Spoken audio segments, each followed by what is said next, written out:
In the castle, we can see how Sitch's exploration of the key themes reflects aspects of the world as it was when Sitch made the film. If Australian culture had a pool room, the castle would take pride of place on the shelf. It would be up there, still wrapped in its plastic packaging, wedged between Crocodile Dundee and Mad Max. And who was responsible for bestowing this gift on us? Rob Sitch and the team at Working Dog Productions. This is the same mob who brought us The Dish and iconic TV shows like Frontline, The Panel, and Russell Coit's All Aussie Adventures.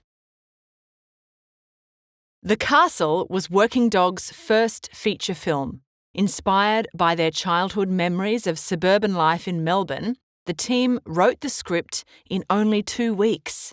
Even more impressive is that they shot the film in 11 days on a self-financed budget of $750,000.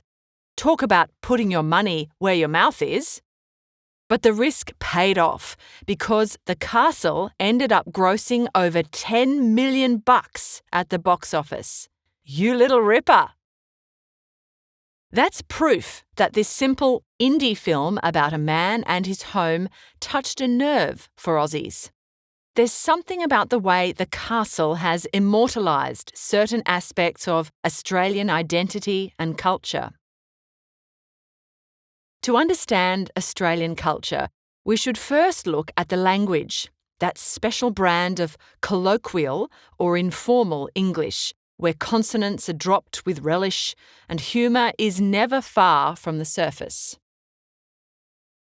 This manner of speech is perfectly captured in the film and resonates firmly with Aussie audiences. Lines like, "Tell him he's dreamin'," "Good on you, Dal," "Sufferin' your jocks," "How's the serenity," and "It's the vibe," are a mixture of dinky-die Aussie lingo and castle speak. After the film's release in 1997, castle speak was quickly and permanently absorbed into the Australian vernacular, like an ongoing in-joke.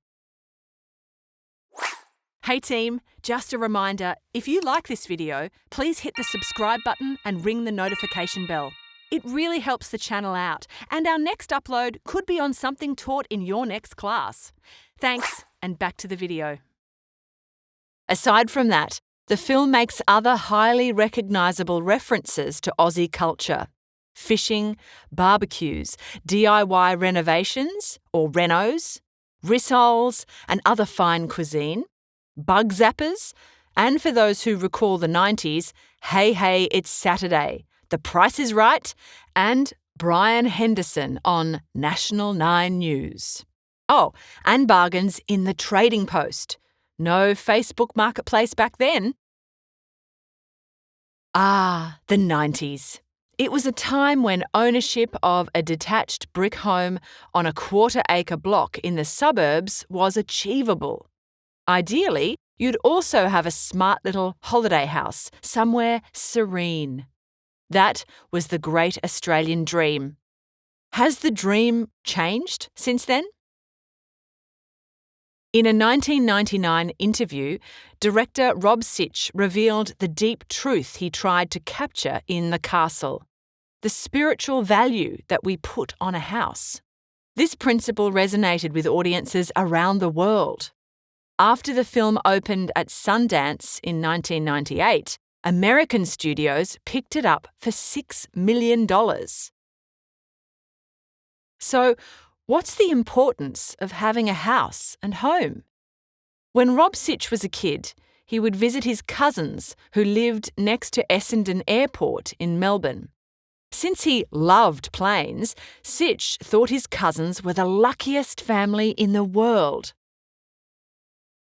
And that's exactly how the film's protagonist, or main character, Daryl Kerrigan, feels. His proximity to the airport doesn't bother him at all. In fact, he sees it as a winning feature of his castle. Daryl's sentimental attachment to his home has nothing to do with money. For him, as with many Australians, his home symbolises or represents a sacred combination of decades of hard work, family stability, love, freedom, and safety. In Australia, home ownership also symbolises responsible citizenship. It gives you a sense of having a stake in the country. It also bolsters your courage to have your say when politics and big business start throwing their weight around. When Airlink tries to compulsorily acquire the Kerrigans' home in exchange for a measly $70,000, Daryl activates his fighting spirit. Even when they up the offer to $95,000, Daryl tells them to get stuffed. The house is not for sale. But as the fight wears on and Daryl reaches his lowest point, he draws a comparison between his plight and the dispossession of Australia's Indigenous people. However, it's an inelegant analogy and highlights Daryl's ignorance. Remember, an analogy is when a composer compares a current situation to a related example to better illustrate their point. While Daryl's analogy largely ignores the trauma and bloodshed of Indigenous dispossession, his point is made. One's land and home have a deeply personal, spiritual importance. It's something that we can all agree is worth fighting for. Throughout the film, a few references are made to the historic Mabo case. Let's find out why. Back in 1992, an Indigenous man named Eddie Koiki Mabo won a case in the High Court against the Queensland government. That's right, Eddie Mabo sued his state government and won. Talk about David and Goliath. The historic decision recognised Indigenous land rights and abolished terra nullius in Australia. This Latin phrase means land of no one and was the basis for Britain's colonisation of Australia. Since Australia's Indigenous people have inhabited the land for millennia, you can see the problem with labelling it terra nullius. In 1992, over 200 years after the British landed, the High Court decided that terra nullius should not have been applied to Australia. It was a legal fiction. The Mabo case was a big deal.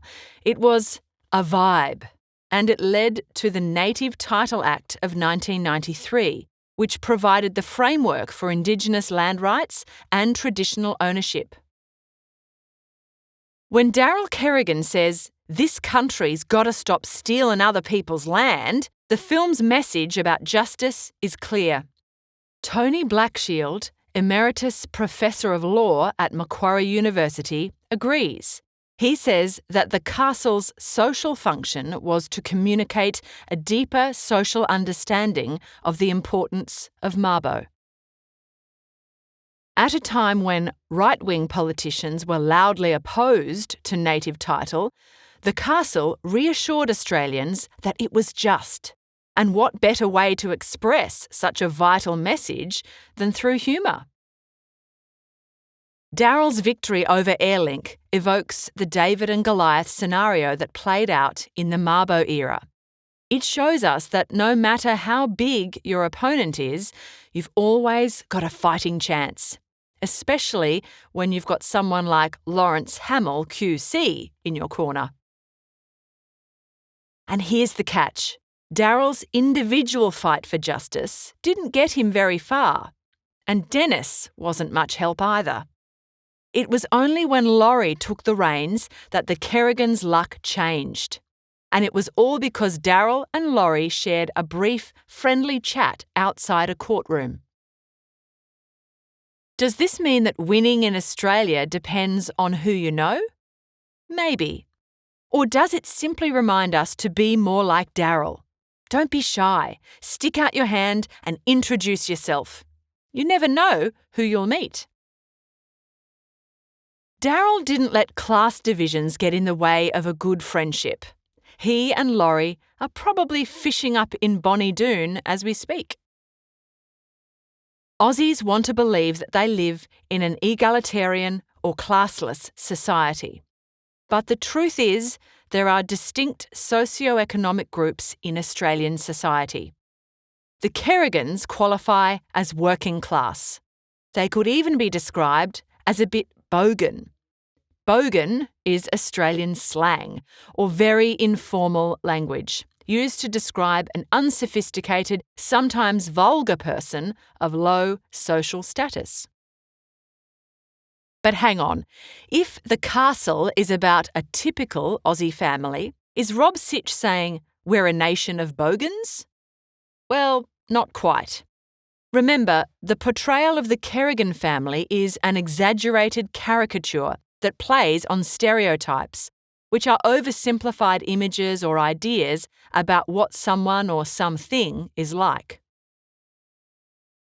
In the Kerrigans' case, the bogan stereotypes include the flannel shirts, or flannos, greyhound racing, Holden muscle cars, the black sheep convict brother. You get the picture. It's all part of the film's satire, which is the use of humour, irony or exaggeration to criticise aspects of human behaviour. Daryl Kerrigan is a lovable larrikin, but he does tend to make insensitive remarks about Middle Eastern and Mediterranean people, at a time when Australian society was still coming to terms with multiculturalism. Sitch made light of lingering assumptions about certain ethnic groups. The 1990s saw the rise of Pauline Hanson, a fish shop owner turned right-wing politician. Hanson made headlines for her contentious comments about immigration and ethnic minorities. But when she was asked on 60 Minutes if she was xenophobic or dislikes people from other countries, Hanson famously replied, "Please explain." Daryl might be ignorant, but he means absolutely no harm. He's not an educated and worldly man like Laurie. The difference in social class between Daryl and Laurie is pretty stark, especially when it comes to their accents, styles of dress, occupations, and level of education. In Australia, those are classic indicators of class. Obviously, there's a big gap between Daryl and Laurie, but this is bridged by their shared belief in justice and the right to a fair go. The question is, would Daryl have been given a fair go in the High Court without Laurie's help? Unlikely. Imagine if Daryl had to rely on Dennis Denuto. So, is Sitch saying that the working class are at the mercy of the upper classes? That's a tough question, especially when it comes to access to justice. Perhaps The Castle contains a message for everyone who benefits from a good education and successful career. Remember to give back. Another important message The Castle expresses is the importance of family and togetherness. For the Kerrigans, this looks like regular family dinners, trips to Bonnie Doon, and strict observation of occasions like Father's Day. Then there's other little routines and rituals like watching Hey Hey It's Saturday together and Dale's Friday visits to Wayne in prison. Sitch's depiction of the traditional nuclear family highlights how Australia has been influenced by two major cultures, 1950s America and conservative British values. In the decades after World War II, Australian pop culture was dominated by American films and TV shows. This popularised a certain aesthetic of family life as patriarchal and heteronormative. The man was head of the family and had the final say on all matters. In Dale's words, the father was the backbone of the family, while the wife played the supporting role. It's fair to say that this depiction of family life is a tad outdated. Although it's interesting to see how the stress of the Kerrigans' legal battle causes their little routines to break down. The raucous family dinners become a sullen affair, and Daryl even stops complimenting Sal's cooking. Sitch's portrayal of the typical Aussie family may be oversimplified, but it clearly demonstrates how external pressures can negatively impact the family unit. As we all know, Australian families come in many different forms, but they all have the same potential to provide the love and belonging enjoyed by the Kerrigans. Well, it looks like everybody's kicked a goal. Great job, team. In this lesson, we've covered how aspects of the castle's context are reflected in its exploration of Australian identity and culture, the importance of house and home, the fight for justice, class divisions, and family and togetherness. Now you're ready to write awesome essays that will go straight to the pool room.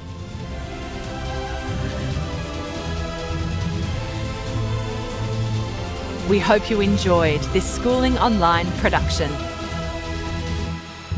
For more easy lessons, check out our other videos.